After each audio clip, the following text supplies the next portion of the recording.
आइए हम परमेश्वर की आराधना करें। आगे की आराधना में जाएंगे और फिर उसके बाद परमेश्वर के वचनों को सुनेंगे संदेश के द्वारा। इस गीत को गाएंगे। है मेरा वही ठिकाना, मेरा यीशु रहता जहाँ, सियोन देश में रहता है वो, मुझको बुलाता वहाँ। है मेरा वही ठिकाना, मेरा यीशु रहता जहाँ, सियोन देश में रहता है वो, मुझको बुलाता वहाँ। है मेरा वही ठिकाना, अंधियारा संसार है, यहाँ मिलता चैन कहाँ, झिलमिल झिलमिल करते तारे चमक रहे हैं वहाँ। अंधियारा संसार है, यहाँ मिलता चैन कहाँ, झिलमिल झिलमिल करते तारे चमक रहे हैं वहाँ।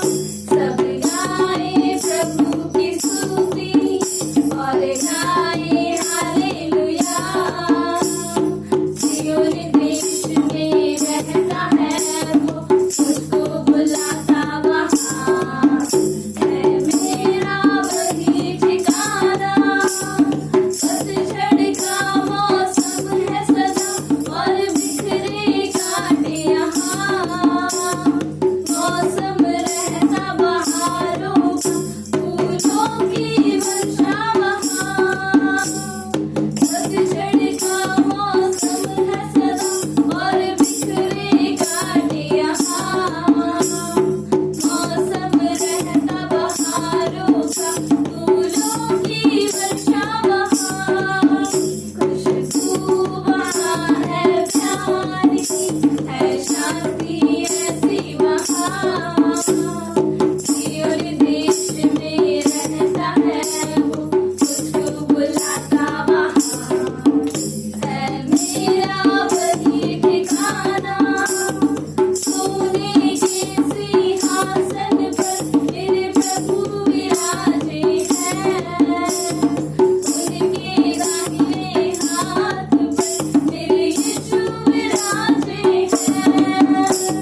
सोने के सिंहासन पर मेरे प्रभु विराजे हैं, उनके दाहिने हाथ पर मेरे यीशु विराजे हैं। स्वर्गदूतों और संतों की आवाज़ें रहती वहाँ, सियोन देश में रहता है वो, मुझको बुलाता वहाँ। है मेरा वही ठिकाना, मेरा यीशु रहता जहाँ, सियोन देश में रहता है वो, मुझको बुलाता वहाँ। है मेरा वही ठिकाना।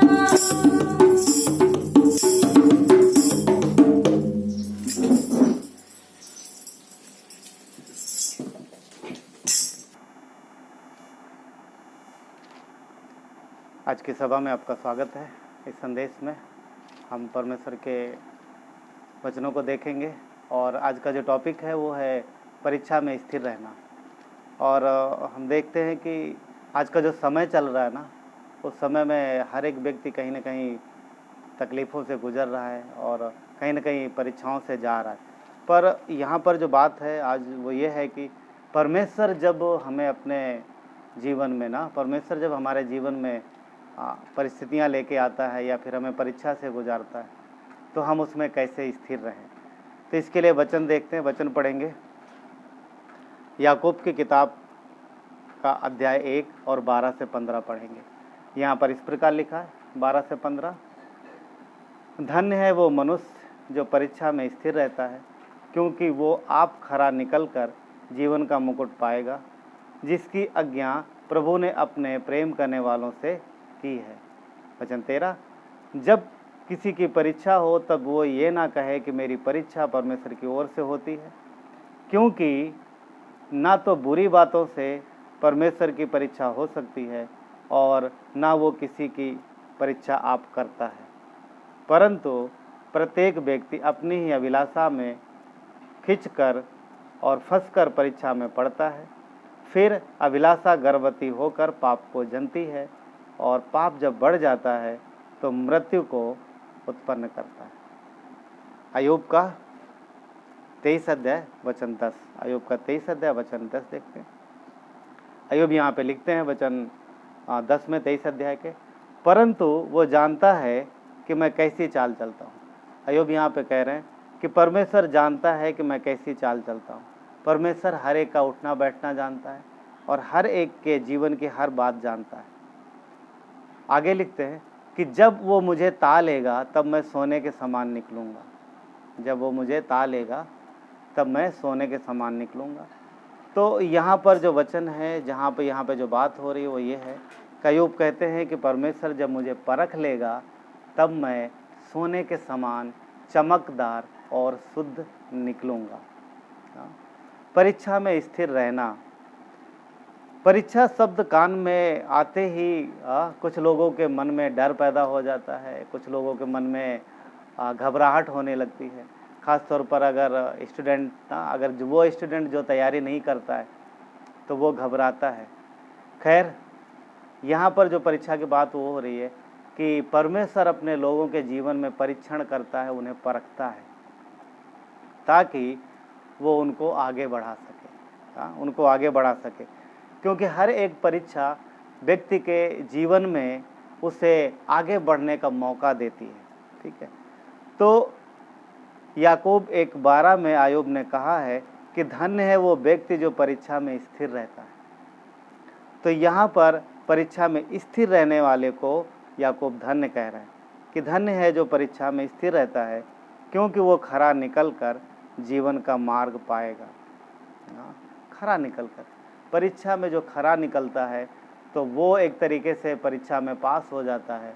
और जैसा अय्यूब कहता है कि मैं शुद्ध सोने के जैसा निकलूँगा, तो यहाँ पर कहता है कि वो व्यक्ति फिर खरा निकलता है जिसकी प्रतिज्ञा प्रभु अपने प्रेम करने वालों से की है, जिसकी प्रतिज्ञा प्रभु ने अपने प्रेम करने वालों से की है। सो हम लोग देखते हैं कि जो व्यक्ति आगे बढ़ने का अवसर मानते हैं परीक्षा को, जो भी व्यक्ति परीक्षा को आगे बढ़ने का अवसर मानते हैं और उनके लिए वो परीक्षा आनंद का कारण बन जाती है। जो व्यक्ति सोचता है कि नहीं परीक्षा तो तकलीफ़ का है, तकलीफ़ लेके आएगी, तो फिर उसके लिए वो परीक्षा तकलीफ़ का कारण बन जाती है। परंतु जो व्यक्ति इसको एक अवसर समझता है आगे बढ़ने का, उसके लिए वो हर्ष और आनंद का कारण बन जाती है। ठीक है, और जो लोग डरते हैं उनके लिए वो दुख और चिंता का भी कारण बनती है और घबराहट का विषय बन जाती है। कुछ बातें हैं जो परीक्षा में स्थिर होने के विषय में हम लोग सीखेंगे, आज देखेंगे। तो जिसमें से पहली बात है आनंदित होना या हर्षपूर्ण रुख अपनाना।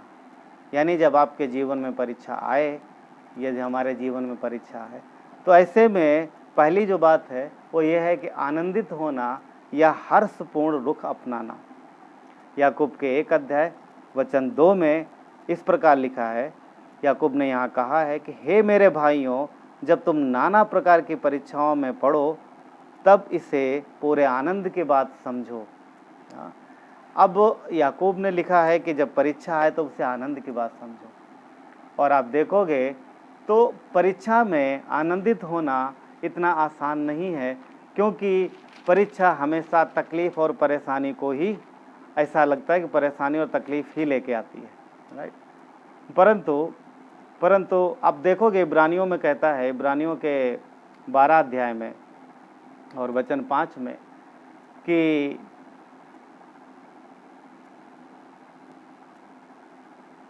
तुमने पाप से लड़ते हुए ऐसी मुठभेड़ नहीं की कि तुम्हारा लहू बहा हो, और तुम उपदेश को जो तुमने पुत्रों के समान तुम्हें दिया गया है भूल गए हो। हे मेरे पुत्र, प्रभु की ताड़ना को हल्की बात ना जान।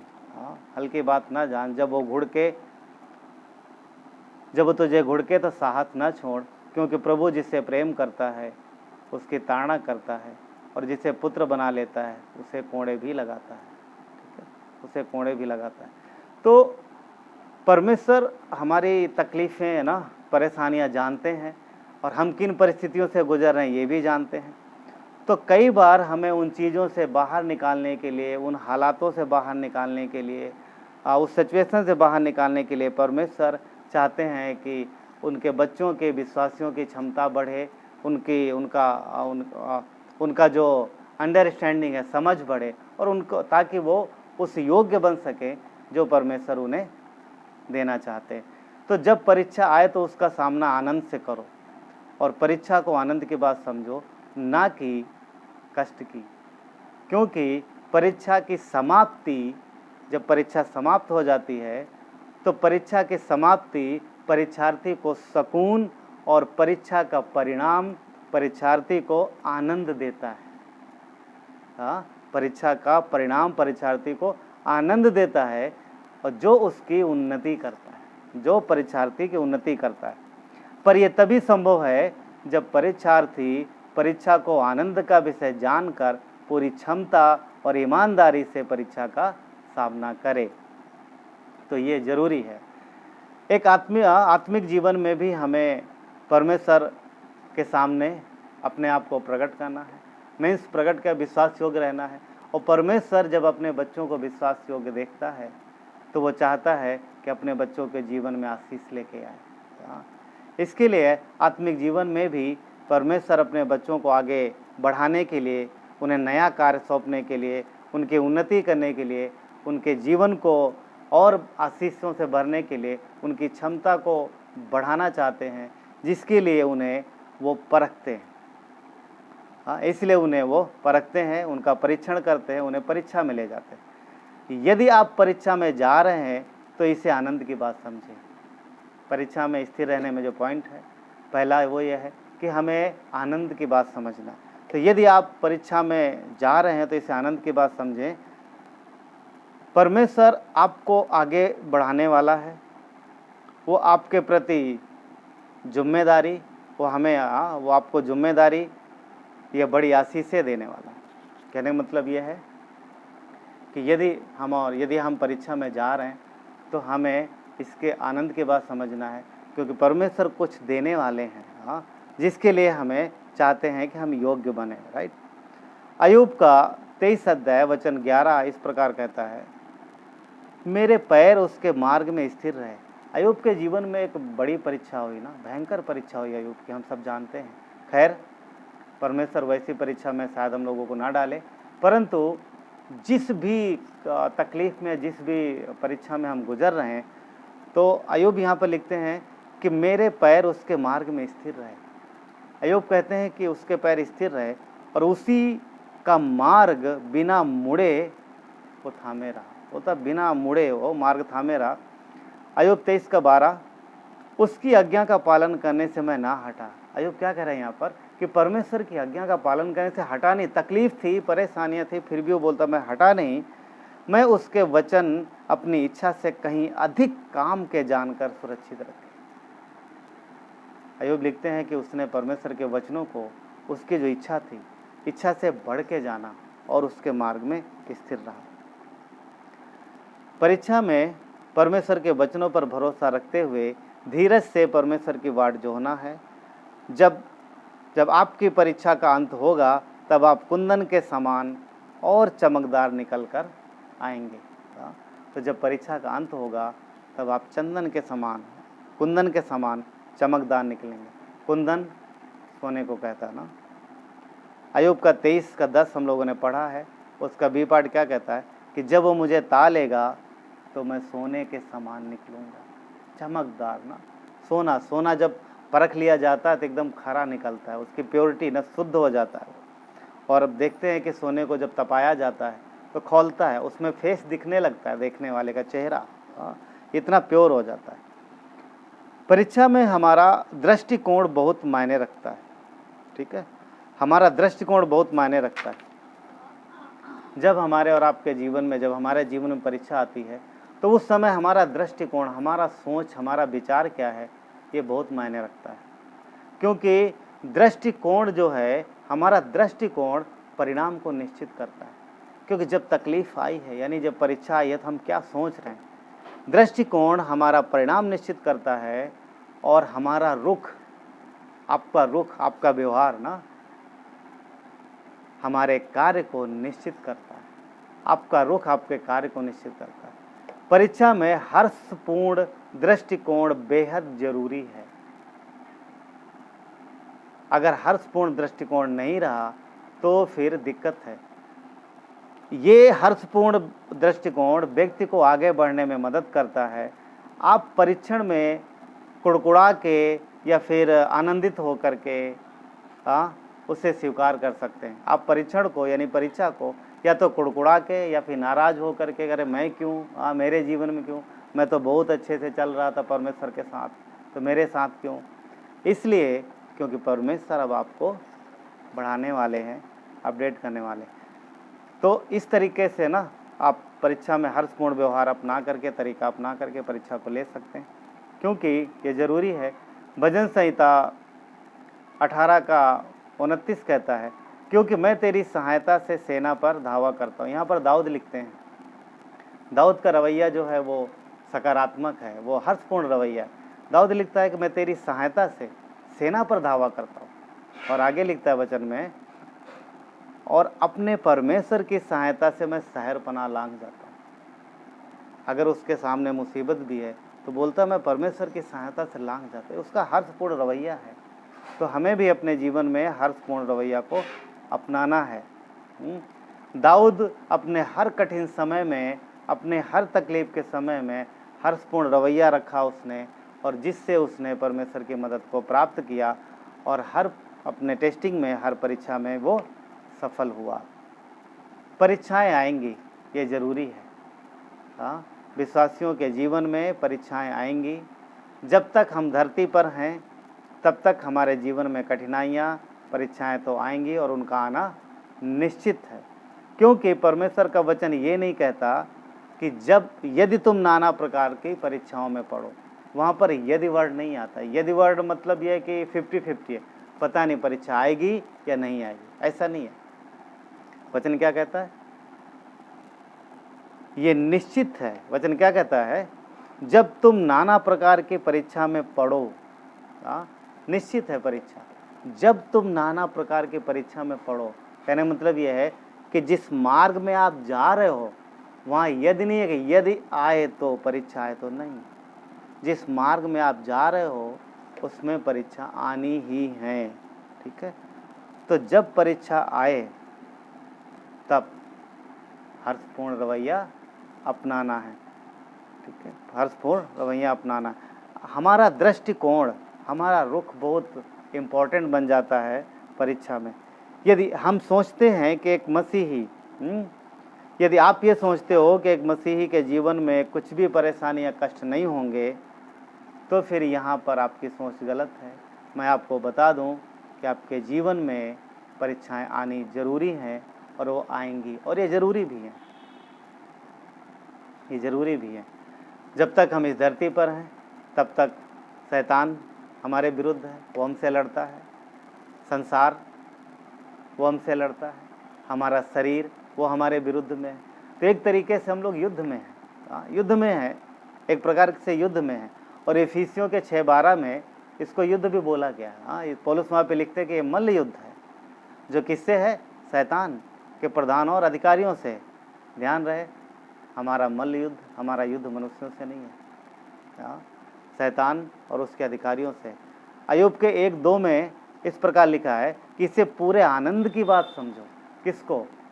परीक्षा को। जब परीक्षा आ रही है तो पूरे आनंद की बात समझो। एक समर्पित विश्वासी परीक्षाओं के मध्य में आनंदित हो सकता है, क्योंकि वो उन बातों के लिए जीता है जो सबसे महत्वपूर्ण है। वो उन बातों के लिए जीता है जो सबसे महत्वपूर्ण है। किस तरीके से? क्योंकि उसे पता है इस परीक्षा के बाद उसके जीवन में क्या होने वाला। वो परिणाम पे नज़र रखता है। वो जानता है कि मैं परखा जा रहा हूँ और परमेश्वर मुझे परख रहा है, तो इसके बाद मैं कुंदन की तरह निकलूँगा, और इसके बाद का जो परिणाम है वो हर्षपूर्ण होगा और आनंदित होगा। एक माँ जिस प्रकार अपनी प्रसव पीड़ा को सह लेती है, वो भयंकर पीड़ा को सह लेती है। क्यों?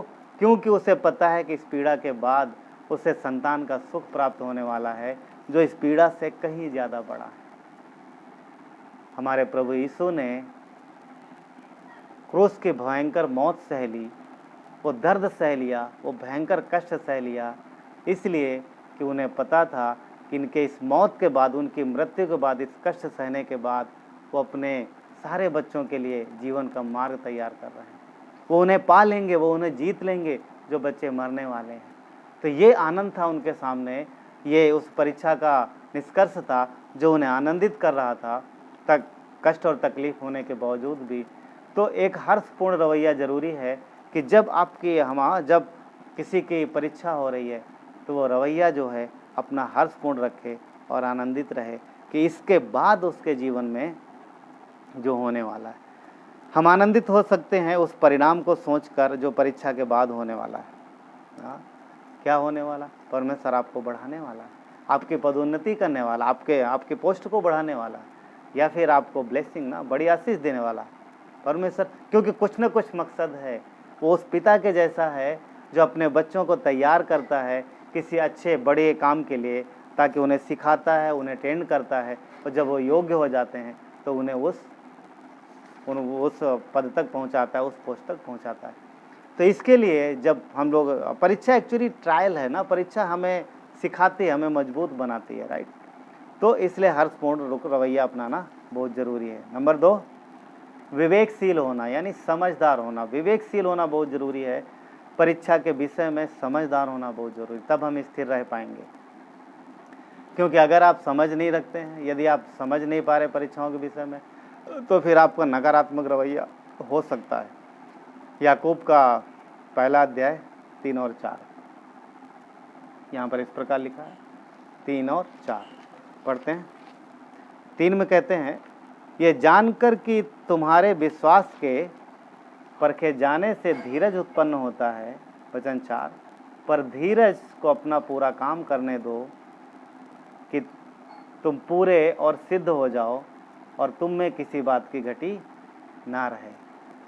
तो यहाँ याकूब ये बात लिखते हैं कि हमें बुद्धिमान होना है, बुद्धिमान होना है, कि अगर समझदार होना है, हमारे विवेक को ना, विवेकशील होना अपने को। क्योंकि जब परीक्षा आ रही है तो धीरज रखना बहुत ज़रूरी है, जानना ज़रूरी है। अगर हम धीरज नहीं रख पाएंगे तो फिर समस्या में फंसेंगे।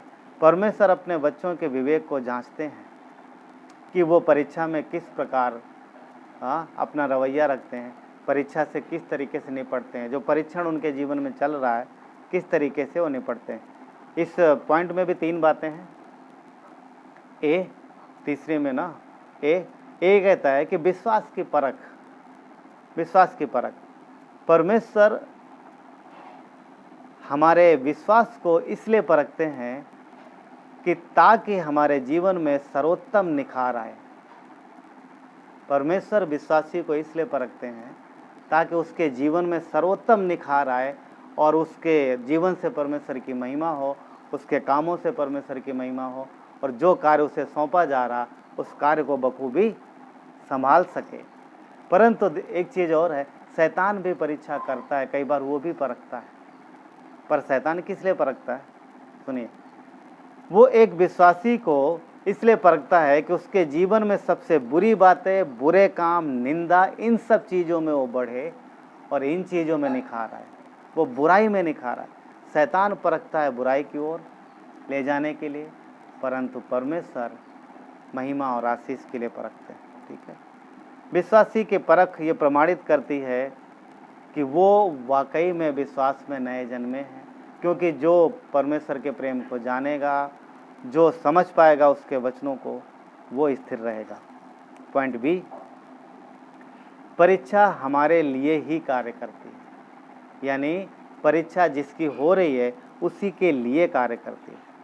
पहला पत्रस 1:7 कहता है, ये इसलिए है कि तुम्हारा परखा हुआ विश्वास, जो आग में ताए हुए नाशवान सोने से भी कहीं अधिक मूल्यवान है, यीशु के प्रकट होने पर प्रशंसा और महिमा और आदर का कारण ठहरे।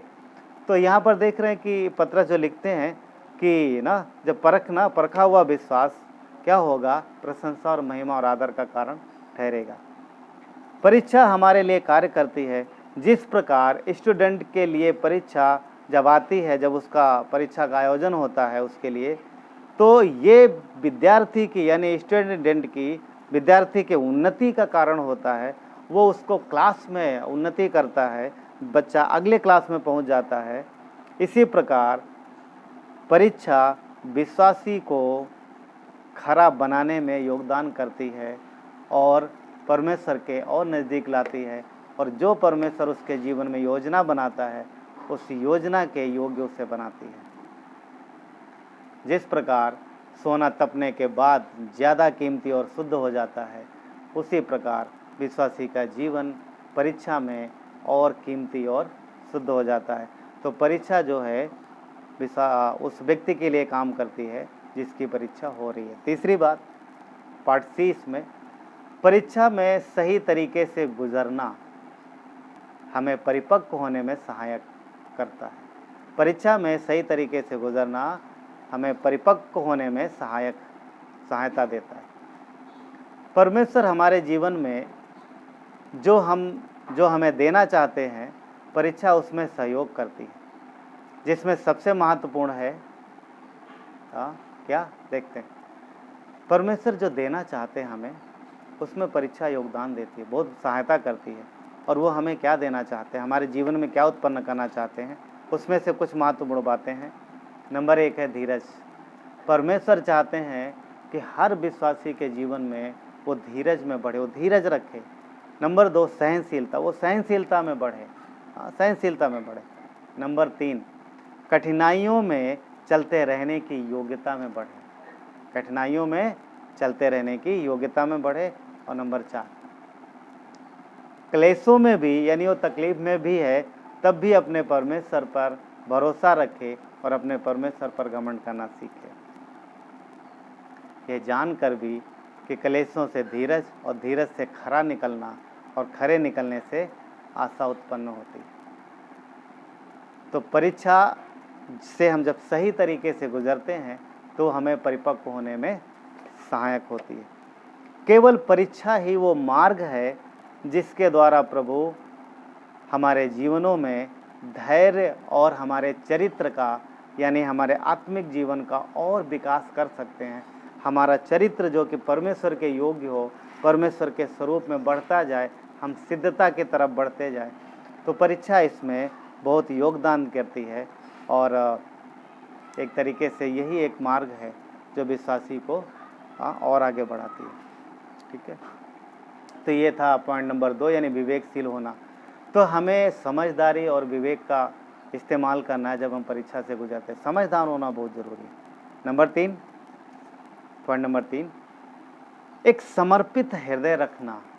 एक समर्पित हृदय रखना मतलब विरोधात्मक रवैया नहीं अपनाना है, अगेंस्ट में नहीं जाना है, क्रोधी नहीं होना है, समर्पित हृदय रखना है।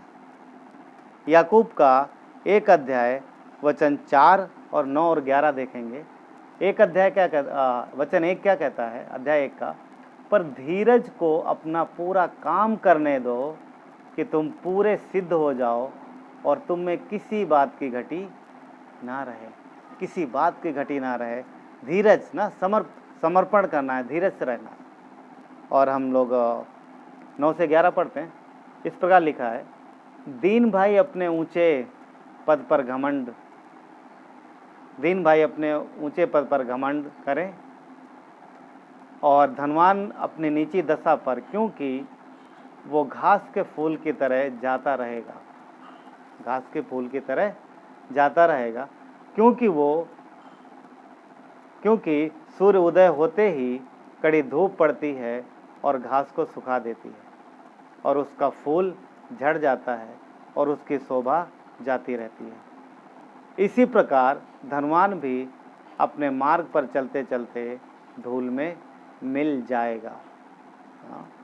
तो यहाँ पर देख रहे हैं कि यहाँ पर बात कर रहा है कि घमंड अगर करे भी तो किस बात में ना, अगर उनके पास सब कुछ है तो भी, नहीं है तो भी, यानी समर्पण का भाव रखना, समर्पित रहना है, समर्पण करना है, सहयोग देना।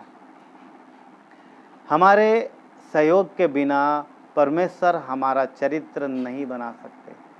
चरित्र मतलब हमारा जीवन जो उसके योग्य हो, परमेश्वर के योग्य हो। तो बोला कि हमारे वचन या हम देखते हैं यहाँ पर कि हमारे सहयोग के बिना परमेश्वर हमारे चरित्र को नहीं बना सकते। जब हम उनका विरोध करते हैं तब वो हमारी ताड़ना करते हैं। एक अच्छे पिता के तरह, जैसे कि पिता चाहते हैं कि अपने बच्चे को रिस्पॉन्सिबिलिटी देना, कोई जिम्मेदारी देना, परंतु वो जिम्मेदारी नहीं उठा रहा, तो कई बार पिता को उसके साथ थोड़ा कड़क रुख अपनाना पड़ता है। तो यदि हम समर्पण नहीं कर रहे हैं, यदि हम सहयोग नहीं दे रहे हैं, तो परमेश्वर जो कि सबसे अच्छा पिता है और अपने बच्चों से प्यार करता है, तो कई बार वो ताड़ना यानी कई बार वो कड़ा रुख अपनाता है। पर जब हम समर्पण करते हैं, जब हम समर्पित होते हैं, तब परमेश्वर अपना कार्य पूरा करते हैं। ध्यान रहे, परमेश्वर कभी अधूरे काम से संतुष्ट नहीं होते। वो काम पूर्ण करना चाहते हैं और वो काम पूरा करते हैं। एक सिद्ध काम परमेश्वर जो करना चाहते हैं हम सबके जीवन में, वो ये है कि हमारे जीवन का जो उद्देश्य है, वो काम ये है कि हम उसके लिए परिपक्व बने, ताकि जो काम हमें सौंपना चाहते हैं, यानी जिस चीज़ के लिए वो परीक्षा कर रहे हैं, उसके योग्य ना बने, उसके योग्य बने, ना कि अयोग्य। वो चाहते हैं कि हम हमेशा बालक ना रहें, हम हमेशा दूध पीते बच्चे ना बने। परमेश्वर चाहते हैं कि हम जवान पुरुष बने, और इतने ही नहीं, जब जवान बने तो जवानों जैसा कार्य करें, और फिर इसके बाद वो चाहते हैं कि हम पिता बने, रिस्पॉन्सिबिलिटी उठाएं, जिम्मेदारी उठाएं ना, तो और एक पूर्ण मसीही बने, एक पूर्ण विश्वासी बने, जो परमेश्वर की इच्छा है। याकूब का दूसरा अध्याय 12 से 14 हम यहाँ पर पढ़ते हैं। याकूब का दूसरा अध्याय 12 से 14 इस प्रकार कहता है, तुम उन लोगों के समान वचन बोलो और काम भी करो। तुम उन लोगों के समान वचन बोलो और काम भी करो, जिनका न्याय स्वतंत्रता की व्यवस्था के अनुसार होगा, क्योंकि जिसने दया नहीं की उसका न्याय बिना दया के होगा। पर आगे लिखा है, दया न्याय पर जयवंत होती है। वचन 14 लिखा है, वचन 14 कहता है, हे मेरे भाइयों, यदि कोई कहे कि मुझे विश्वास है पर वो कर्म ना करे, तो इससे उसे क्या लाभ? क्या ऐसा विश्वास कभी उसका उद्धार कर सकता है? कभी उसका उद्धार कर सकता है? तो परमेश्वर यहाँ पे कहते हैं कि यदि हम विश्वास करते हैं, तो फिर हमारा विश्वास जो है, हमारा जो जीवन है, उस हमारे विश्वास के योग्य भी हो। तो पूर्ण परिपूर्ण, परमेश्वर हमें पूर्ण बनाने की कोशिश के लिए, परमेश्वर हमारे पूर्ण बनाने की इच्छा के अनुसार हमारे जीवन में परीक्षाएं लेके आते हैं। पूर्ण मसीही, पूर्ण विश्वासी या पूर्ण विश्वासी जीवन से संबंधित 3 कार्य हैं जो परमेश्वर हमारे और आपके जीवन में करते हैं, हर उस व्यक्ति के जीवन में जो परमेश्वर के नज़दीक आता है। इफिसियों का 2:8 और 10 में हम लोग कुछ चीज़ें पाते हैं। पहला ये है, वो कार्य जो परमेश्वर हमारे लिए करते हैं, वो कार्य जो परमेश्वर हमारे लिए करते हैं, वो क्या है? उद्धार। वो उद्धार, वो बचा लिया जाना। तो सर्वप्रथम परमेश्वर हमारे लिए कार्य करते हैं, हमें बचा लेते हैं। और दूसरा क्या कार्य करते हैं? दूसरा वो कार्य है जो परमेश्वर हमारे भीतर करते हैं, क्योंकि जब हमें बचाया तो हम असिद्ध, अयोग्य थे, मीन्स हम पूरा पाप के साथ थे। पर अब जब हम बचा लिए गए हैं, तो परमेश्वर चाहते हैं कि हम धीरे धीरे क्या बने? सिद्ध बने। धीरे धीरे परमेश्वर हमारे अंदर काम करते हैं, ताकि हम बदलें, ताकि हमारी क्षमता बढ़े, ताकि हमारी योग्यता बढ़े, और हम मसीह की समानता में बढ़ते जाएं। मसीह और रोमियो का 8:29 कहता है, क्योंकि जिन्हें उसने पहले से जान लिया, उन्हें पहले से ठहराया भी कि उसके पुत्र के स्वरूप में हो, ताकि वो बहुत से भाइयों में पहलौठा ठहरे। पॉइंट क्या है कि परमेश्वर ने जिसको बुला लिया है, जिसको जान लिया, उसे ठहराया भी है। ताकि हम उसके पुत्र के स्वरूप में बदलते जाएं। तीसरी बात यह है कि परमेश्वर जिसको बचाता है, जिसका उद्धार करता है। तीसरी बात यह है कि वो परमेश्वर हमारे द्वारा कार्य करता है। मतलब यह है, पहला परमेश्वर हमारे लिए कार्य करता है, दूसरा हमारे भीतर कार्य करता है यानी हमारे अंदर कार्य करता है, तीसरा फिर हमारे द्वारा काम करता है। तो तीसरा यह है कि वो कार्य जो परमेश्वर हमारे द्वारा करता है वो क्या है? अपनी सेवा लेना, अपना कार्य कराना और हमारे जीवन से परमेश्वर की महिमा लेना ना। तो हम मसीह के भले कामों के लिए सृजे गए। हर एक विश्वासी परमेश्वर के भले कामों के लिए सृजा गया है। तो इस कार्य के लिए परमेश्वर हमें योग्य बनाते हैं और इस योग्यता में वो समय भी लेते हैं। इस कार्य में ना वो समय लेते हैं, टाइम लेते हैं। अगर हम देखें बाइबल में कई सारे उदाहरण हैं जिनको परमेश्वर ने समय लिया और वो समय के अनुसार उन्हें योग्य बनाया, फिर वो चीज़ें प्रदान की। राइट। यदि आप अब्राहम को देखो तो उसे जब वादा दिया गया था कि उसे एक पुत्र दिया जाएगा, और उसके लिए परमेश्वर ने उसके जीवन में से 25 साल लिए। 25 साल बाद परमेश्वर को वो वादे की संतान मिला। अब्राहम को परमेश्वर ने वो संतान दी, वादे की संतान। यूसुफ को देखें अगर ना, यूसुफ के जीवन में देखें तो यूसुफ को भी अगर देखते हैं तो परमेश्वर ने वादा दिया था कि वो राजा बनेगा। राइट। यूसुफ को बोला था वो राजा बनाएगा, परंतु हम देखते हैं कि परमेश्वर ने यूसुफ के साथ भी 13 साल लिए। हाँ, वो उसको योग्य बना रहा था। उस राजा के बनाने, राजा कैसा होना चाहिए, उस राजपद के योग्य बना रहा था। अगर डायरेक्ट वो राजा बना देता तो वो अनमेच्योर होता। शायद वो घमंडी राजा बन सकता था, वो क्रोधी राजा बन सकता था, प्रजा को तकलीफ देने वाला बन सकता था। परंतु 13 साल में परमेश्वर ने उसे तैयार किया। मूसा को देखे तो मूसा के लिए तो परमेश्वर ने बहुत ज़्यादा समय लिया। वहाँ वो काफ़ी समय दिखता है। 80 साल मूसा को तैयार करने में लगे कि वो परमेश्वर के लोगों को उस देश से निकाले और वादे के देश में लेके जाए। डरिए नहीं, आपके लिए 80 साल नहीं है। परमेश्वर आपको 80 साल तक तैयार नहीं करेगा, क्योंकि आज के समय में 80 साल का जीवन नहीं रहा। हाँ, 8 महीने बेशक हो सकते हैं, पर 80 साल नहीं। हम मसीह यीशु को देखते हैं तो उन्होंने अपने शिष्यों को तैयार करने के लिए लगभग 3 साल का समय लिया। हाँ, थैंक गॉड, परमेश्वर ने 3 साल के आसपास ही तैयार कर दिया। नहीं तो लगता है ना, नए नियम में होता अगर 30 साल 35 साल तो फिर आज के हिसाब से आधी उम्र निकल जाती तैयार होने में। तो परमेश्वर बुद्धिमान है, परमेश्वर सारे काम अच्छे से करता है। तो तैयारी ज़रूरी है। हाँ, तैयारी ज़रूरी है और समर्पित हृदय रखना ज़रूरी है। इनके जीवन में समय लगा पर इन्होंने समर्पण किया, सहयोग किया और परमेश्वर उनके द्वारा बहुत काम कर पाया, अद्भुत काम कर पाया। तो सहयोग करना बहुत ज़रूरी है। चौथी बात जो है वो है पूर्ण विश्वास रखना, यानी एक पूर्ण विश्वासी मन होना। स्थिर रहने के लिए, परीक्षाओं में स्थिर रहने के लिए पूर्ण विश्वास का होना बहुत ज़रूरी है। हम पढ़ते हैं याकूब का पहला अध्याय वचन 5 से 8 तक। यहाँ पर इस प्रकार लिखा है, यदि तुम में से किसी को बुद्धि की घटी हो तो परमेश्वर से मांगे, जो बिना उलाहना दिए सबको उदारता से देता है और उसको दी जाएगी। सबको उदारता से देता है और जो मांगेगा उसको मिलेगा भी। यहाँ प्रॉमिस भी है कि परमेश्वर देगा। वचन 6 यहाँ पर कंडीशन है, पर विश्वास से मांगे, पर कुछ संदेह ना करे, क्योंकि संदेह करने वाला समुद्र की लहर के समान है, जो हवा से बहती और उछलती है। ऐसा मनुष्य ये ना समझे कि मुझे प्रभु से कुछ मिलेगा।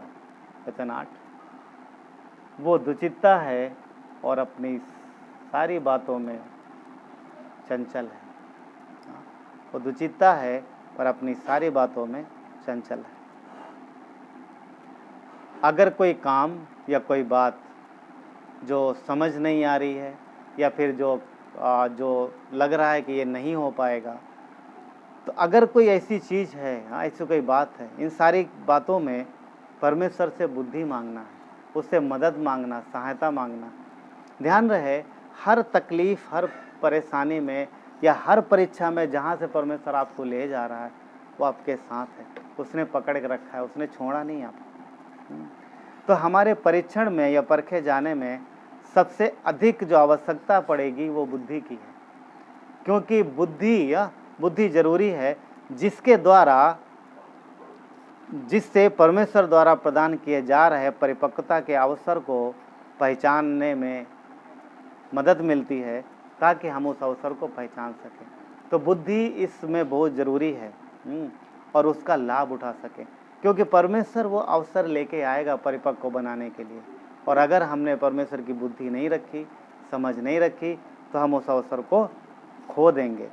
बिना बुद्धि के आप सुअवसर को कष्ट का अवसर समझेंगे। जो सुअवसर है यानी अच्छा अवसर है, उसे कष्ट का अवसर समझेंगे और अवसर को खो देंगे या फिर नष्ट कर देंगे। तो हम लोग ऐसा कर सकते हैं, इसीलिए हमें बुद्धि की बहुत ज़रूरत है। परिणाम क्या होगा? अगर हमने बुद्धि का इस्तेमाल नहीं किया, समझ का इस्तेमाल नहीं किया, जो परमेश्वर की बुद्धि है, तो क्या होगा कि परमेश्वर की महिमा हमारे आपके जीवन से नहीं हो पाएगी। इसलिए पूर्ण विश्वास रखें, संदेह ना करें। याकूब संदेह करने वाले को समुद्र में उठने वाली लहरें कहता है या लहरों से तुलना करता है, जो 1 मिनट में ऊपर जाती हैं, फिर नीचे आती है, फिर ऊपर जाती है, फिर नीचे आती है। सो विश्वास बने रहना ना, विश्वास योग्य रहना, विश्वास करना है हर परिस्थिति में, चाहे कठिनाई ही क्यों ना हो। सुनो, एक नवविवाहित जोड़ा था, एक नवविवाहित जोड़ा जिसने अभी जल्दी ही शादी की थी। तो उन्होंने प्लान बनाया कि वो समुद्र में जा कर के बोटिंग का आनंद उठाएंगे, बोटिंग करेंगे और उसका आनंद उठाएंगे। तो उन्होंने समुद्र में बोटिंग करना शुरू किया। लहरें उठ रही थी, बोट आ जा रही थी, एंजॉय कर रहे थे। तभी कुछ हुआ, वहाँ पर एक बड़ी लहर उठी, एक जानलेवा बड़ी भयानक लहर उठी, और जिस लहर को देख करके वो लोग घबरा गए। जो पत्नी थी वो ज़्यादा घबरा गई, वो रोने लगी, उसे लगा कि उसका जीवन ख़त्म हो जाएगा और वो बहुत डर गई। उसने अपनी आंखें बंद कर ली और एक तरीके से मजबूती से पकड़ के बैठ गई। फिर भी उसको लग रहा था कि उसका जीवन ख़त्म हो जाएगा, परंतु जो वो पति था और जो पुरुष था जो ड्राइव कर रहा था, उसने साहस दिखाया और वो मुस्कुरा रहा था एक्चुअली उस बड़ी बाढ़ को देख करके, क्योंकि उसके पास कुछ था, अभी क्लियर होगा। तो पर वो उस नाव को अच्छे से उसने हैंडल किया और कुछ समय बाद वो उस लहर से पार निकल गए। कुछ समय बाद वो उस लहर से पार निकल गए, अपने घर गए।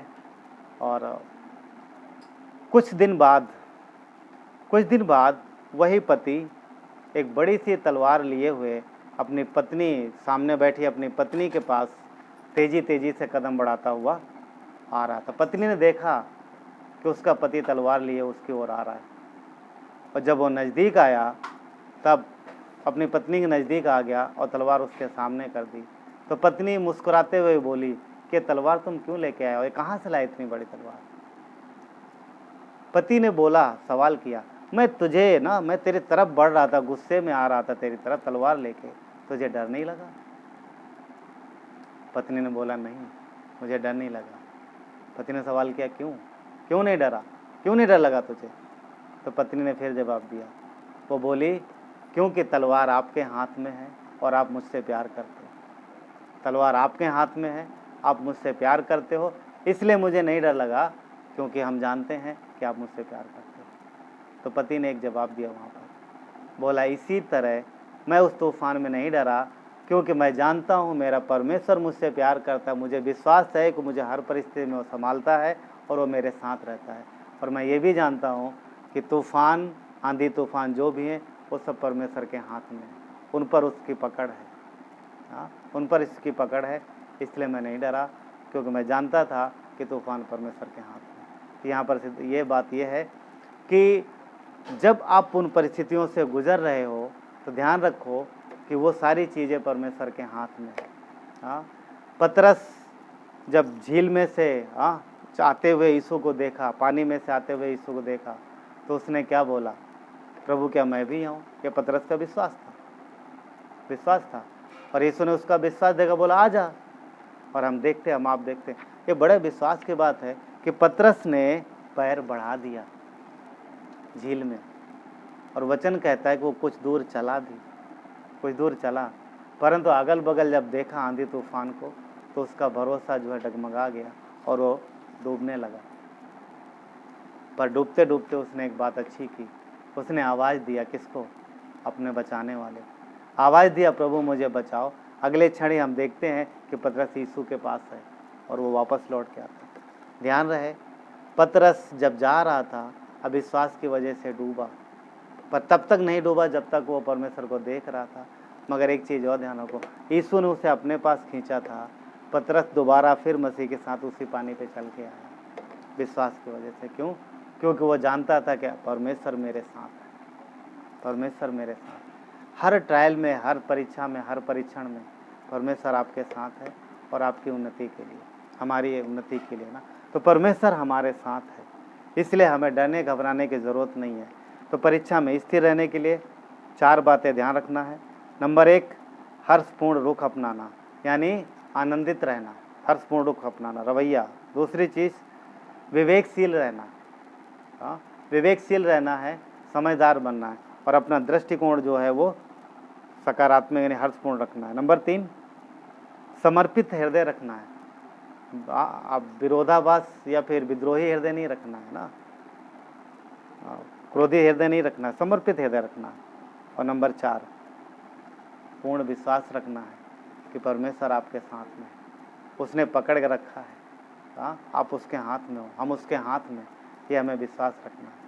तो जो भी परीक्षाएं हैं हम उनसे गुजर जाएंगे, चाहे ये जैसा आजकल जो माहौल चल रहा है ये हो, या फिर चाहे व्यक्तिगत जीवन हो, चाहे कोविड-19 ये, या जो भी ना, चाहे ये विश्वव्यापी परीक्षा है जो आज दुनिया के सामने, या फिर पर्सनल हमारे और आपके जीवन में, परमेश्वर के हम हाथ में हैं, सब उसके हाथ में है। यदि हम विश्वास रखते हैं तो परमेश्वर हमें निकाल ले जाएगा। यदि आप परखे जा रहे हैं ना, यदि आपके जीवन में परीक्षाएं चल रही हैं, तो ध्यान रखिए परमेश्वर आपके जीवन में कुछ बड़ा करने वाला है, वो आपको तैयार कर रहा है। इसलिए आनंदित होइए, आनंदित रुख रखिए, समर्पित रहिए और विश्वास रखिए ना। चलिए प्रार्थना करते हैं। प्यारे पिता परमेश्वर, धन्यवाद देते हैं, आपकी महिमा करते हैं परमेश्वर, आपके नाम को ऊंचा उठाते हैं प्रभु यीशु। हम जानते हैं पिता कि आप अपने बच्चों से प्यार करते हो, और आप चाहते हो कि आपके बच्चे वैसे के वैसे ना रहें, उनके जीवन में तरक्की हो, उनके जीवन में प्रभु वो आत्मिक में बढ़ें, वो बच्चे ना रहें, वो चलें, वो जवान बने, वो पुरुष बने। प्रभु ये आपकी इच्छा है परमेश्वर, ताकि एक जवान व्यक्ति को बड़ी जिम्मेदारी दी जा सकती है, बच्चे को नहीं।